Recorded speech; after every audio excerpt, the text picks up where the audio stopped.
करें। இப்போ ஆறாவது வசனமாக ஆமோஸ் இந்த வார்த்தை பகிர்ந்து கொள்ளும். एक छठवां वचन भाई आमोस हमारे बीच में बातें करेंगे उसके बारे में। छठवें वचन को पढ़ेंगे जो प्रभु ने क्रूस पर बताया था।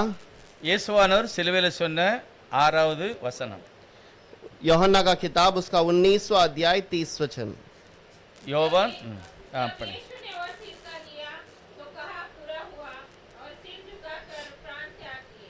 இயேசு காடியை வாங்கின பின்பு முடிந்தது என்று சொல்லி தலையை சாய்த்து ஆவியை ஒப்பு கொடுத்தார்।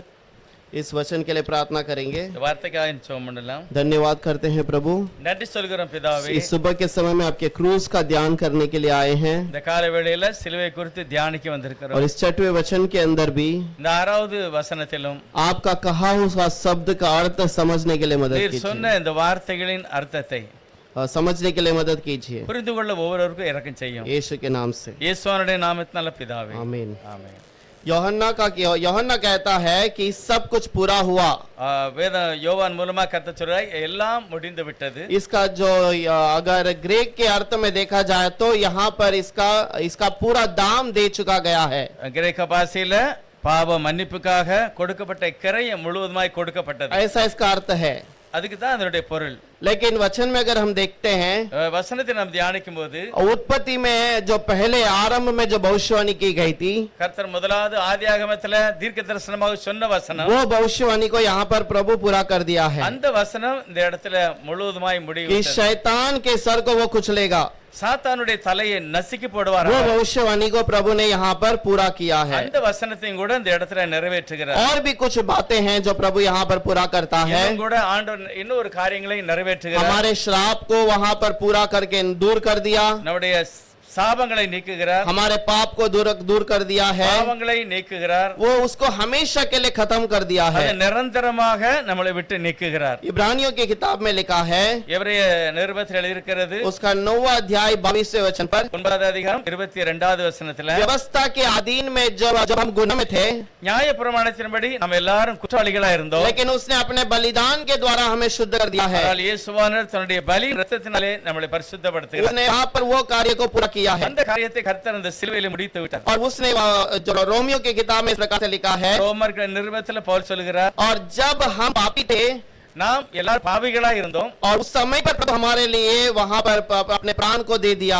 ஆனால் அதற்காக கர்த்தர் தன்னுடைய ஜீவனை கொடுத்து விட்டார்। वो मसीहा हमारे कारण एक ही बार क्रूस पर मरा, அந்த கிறிஸ்துவானவர் ஒரே தரம் பாவத்துக்காக சிலுவையில் மரித்து और हमारे शरीर के कारण वो मारा गया, நம்முடைய சரீர பிரகாரமான பாவத்துக்கு அவர் அடிக்கப்பட்டார், लेकिन आत्मा के द्वारा हमारे लिए जिलाया गया। ஆனால் ஆத்மா மீட்புக்காக அவர் உயிர் தந்தார்। वहां पर प्रभु हमारे पाप का पूरा काम कर चुका है। ஆகவே பாவத்துக்கு வர வேண்டிய சகல தண்டனையை கர்த்தர் நிறைவேற்றினார்। दूसरा, प्रभु ने किस कार्य को पूरा किया है? ரெண்டு இன்னும் சில அடுத்த என்ன காரியத்தை நிறைவேற்றுகிறார்? अगर वो दुनिया में जब आया था, அவர் உலகத்தில் வரும்போது उसने एक बात को कहा कि मैं व्यवस्था को नाश करने नहीं बल्कि उसे पूरा करने आया हूँ। இயேசு உலகத்தில் சொன்னார், நான் நியாயப்பிரமாணத்தை அழிப்பதற்கு அல்ல, நிறைவேற்றுவதற்கே मत्ती வந்தேன்। की किताब इसके बारे में वो बातें करता है, மத்தேயு சுவிசேஷத்தில் கர்த்தர் பேசுகிறார், आकाश और पृथ्वी टल जाएगी लेकिन व्यवस्था की कोई बातें पूरे हुए बिना वो पूरा खत्म न होगा। வானமும் பூமி ஒளிந்தாலும் தேவனுடைய நியாய பிரமாணத்தில் உள்ள ஒரு எழுத்தாகிய எழுத்து என்று, और वो व्यवस्था हम पूरा नहीं कर सकते, அந்த நியாய பிரமாணத்தை நம்மால் நிறைவேற்ற முடியாது। इस कारण वो क्रूस पर उस कार्य को पूरा कर दिया है। இயேசுவானவரோ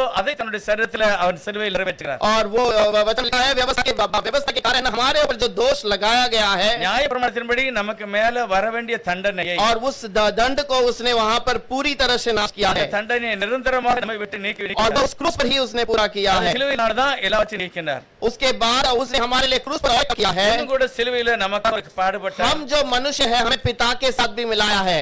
நம்மை மனிதராக இருக்கிற நம்மை பிதாவாகிய தேவனோடு நம்மளை சேர்த்து விட்டார்।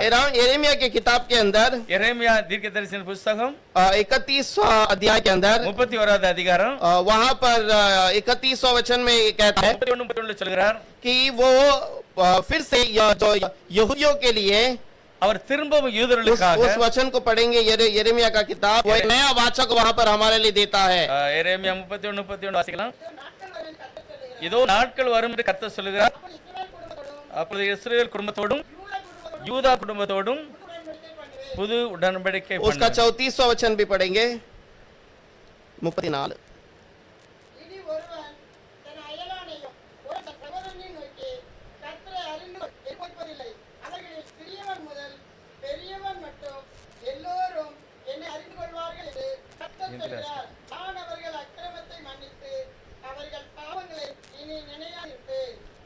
31 और 34। फिर यहोवा की यह वाणी है, सुन, ऐसे दिन आने वाले हैं जब मैं इस्राएल और यहूदा के घरानों से नई वाचा बांधूंगा। तब उन्हें फिर एक दूसरे से यह कहना न पड़ेगा कि यहोवा को जानो, क्योंकि यहोवा की यह वाणी है, छोटे से लेकर बड़े तक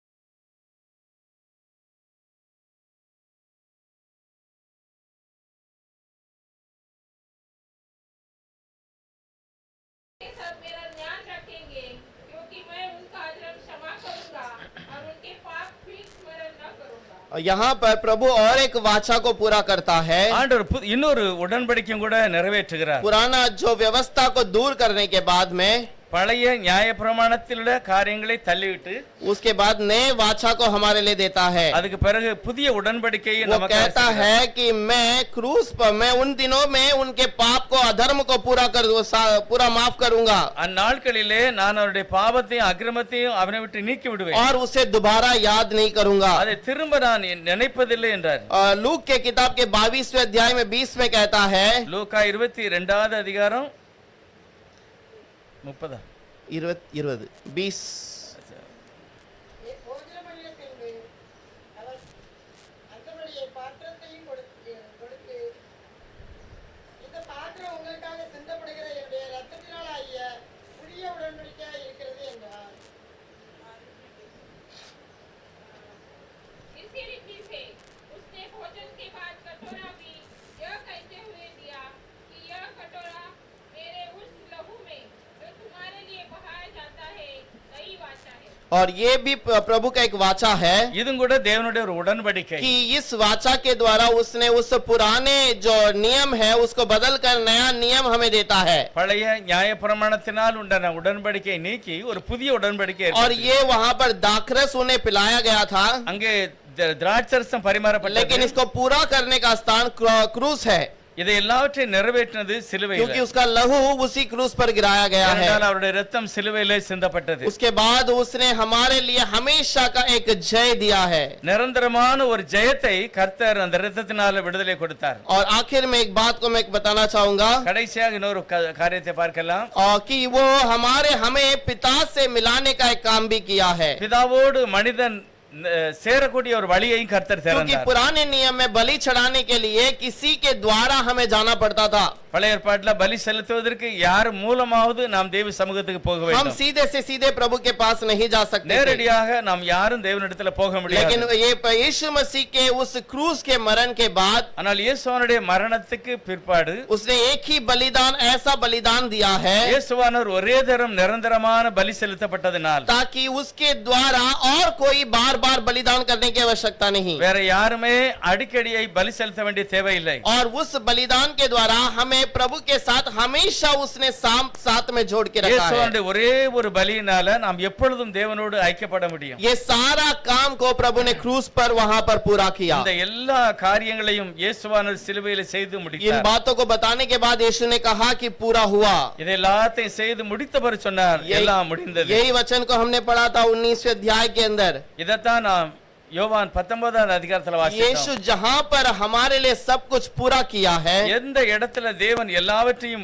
முடித்து விட்டார், उसी जगह पर हमारे लिए आशीष का आरंभ हुआ है, அந்த இடத்துல தான் நமக்கு எல்லாருடைய ஆசீர்வாதமும் ஆரம்பமாகிறது. और उसी स्थान पर हमारे लिए एक खुशी का समय आरंभ हुआ है। அதுல இருந்து தான் நம்ம எல்லாருக்கும் ஒரு வெற்றியான சந்தோஷமான வாழ்க்கை ஆரம்பமாகிறது. इस वचन को प्रभु आपके लिए आशीष करे। கர்த்தர் தாமே இந்த வசனத்தை ஆசீர்வதிப்பாராக. ஜெபம்.